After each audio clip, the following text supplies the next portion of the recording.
Why must you find a home for your mind? In the teachings of the Buddha, there are three essential forces for cultivating the path: stability, subduing, and guiding, with stability being the foundation. This is because our lives are filled with the remnants of beginningless lifetimes, old karma, habitual delusions, and countless unresolved issues accumulated over endless cycles of birth and death. To effectively deal with these challenges, the first and most crucial step is to establish stability for the mind, to give it a home. Without a home, the mind is like a wandering vagabond, exposed to the storms and turbulence of life, always reacting passively to external conditions. A home for the mind is a place of refuge, a foundation that offers protection regardless of the circumstances. Whether the storm is emotional, physical, or karmic, this home allows you to remain anchored and focused on what you need to do. Unfortunately, many of us have chosen to live outside of this home, entangled in our delusions. Despite the pain and harm caused by these delusions, we habitually stay attached to them, unaware of the alternative, a quiet, undisturbed sanctuary within us, free from turmoil, suffering, and karmic burdens. This sanctuary is our intrinsic purity, the true nature of the mind. Cultivating this stability is critical because life will not always offer ideal conditions for practice. If your ability to generate mindfulness, such as reciting the Buddha's name, depends on external calm or comfort, how can it withstand life's inevitable upheavals? For instance, during the moment of death, when physical discomfort and mental agitation are at their peak, the mind may be overwhelmed by fear and confusion. Without a stable foundation, the practice of mindfulness, no matter how well intended, may falter. This stability cannot be found externally. It must arise from understanding the true nature of the mind. The key realization is, how amazing! My true nature is inherently pure. This means that delusions, karmic burdens, and the cycle of birth and death are not intrinsic to us. They are acquired. If they were inherent, there would be no hope for liberation, and the Buddha's teachings would serve no purpose. But because our true nature is originally pure and free, we have the capacity to rediscover it and establish our mental home there. Reclaiming this home is about reconnecting with your intrinsic purity, known as abiding in true suchness. Only from this stable foundation can you begin to skillfully subdue delusions, transform your karma, and guide yourself toward liberation and enlightenment. Without stability, your spiritual practice will remain unstable, sometimes progressing, sometimes regressing, leaving you at the mercy of life's uncertainties. We all carry the baggage of past actions, but the first step is not to escape or deny it. Instead, we must accept the past while anchoring ourselves in the present, grounded in the recognition of our pure nature. This allows us to face delusions from the perspective of being inherently free from them, and to confront karma, aging, and death from the standpoint of being untouched by these forces at our core. If your mind is perpetually restless, without a home, your spiritual journey will be fraught with setbacks and frustration. Stability is not a luxury, but a necessity for growth.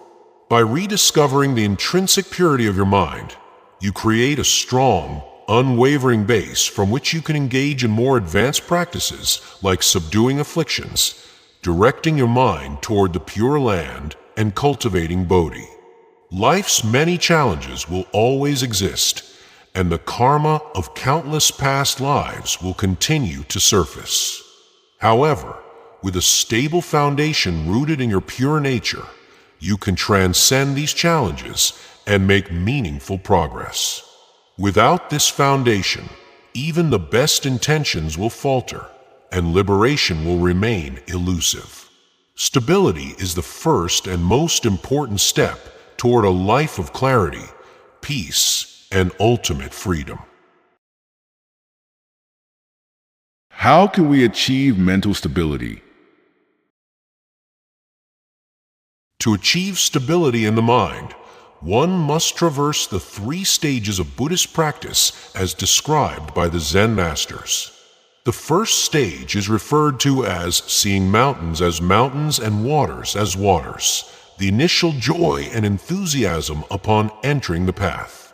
At this stage, the practitioner is motivated by aspirations for future happiness, whether in the next life or through accumulating good deeds. Actions such as volunteering and selfless service are driven by a desire to create favorable karmic conditions, but this stage is still rooted in attachment to form and results, a condition referred to as practice with form. However, as understanding deepens, one recognizes that attachment to the outcomes of these practices only reinforces samsara karma, trapping the practitioner in cycles of cause and effect. This realization leads to the second stage, seeing mountains as not mountains and waters as not waters. This stage is characterized by the practice of detachment, or formless practice. The Ragama Sutra emphasizes this principle, to see through all appearances, whether pleasant or unpleasant, and to refuse to fuel delusions. The power of delusion lies in habitual reinforcement. By repeatedly succumbing to our wandering thoughts, we give them strength, like feeding a fire. To break free, one must resist and let these thoughts dissipate, cultivating a state of inner calm. This detachment requires realizing that external circumstances and karmic consequences will unfold regardless of our mental agitation. Worrying or obsessing over outcomes changes nothing. Our energy is better directed toward mindfulness or recitation of the Buddha's name. This stage of detachment is pivotal for stabilizing the mind, establishing the clarity to recognize thoughts and emotions as fleeting and non-essential. Yet detachment alone is not the ultimate goal. The third stage, seeing mountains again as mountains and waters as waters, integrates wisdom and compassion. Here, the practitioner re-engages with the world, not through attachment, but with an understanding of emptiness. Appearances are used skillfully as tools to cultivate virtues like generosity, ethical conduct, and meditation. This is where one transitions from merely rejecting form to actively employing it for the benefit of others, while maintaining a detached, enlightened perspective.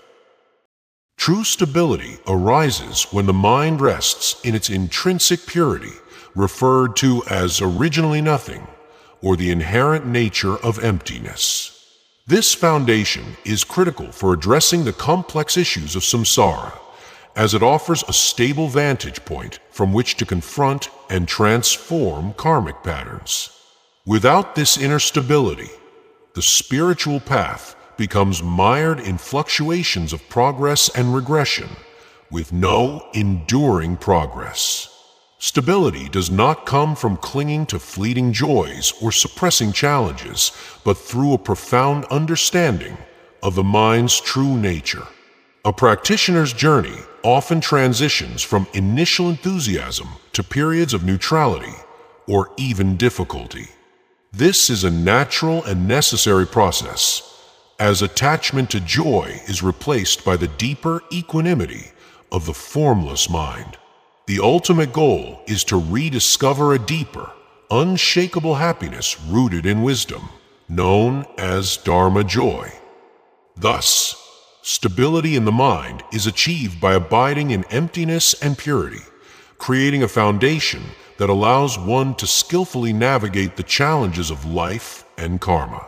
By anchoring the mind in its intrinsic nature, practitioners develop the clarity and strength needed for the higher practices of subduing delusion and guiding others. This stability is not an end in itself, but the bedrock upon which the entire path to enlightenment is built.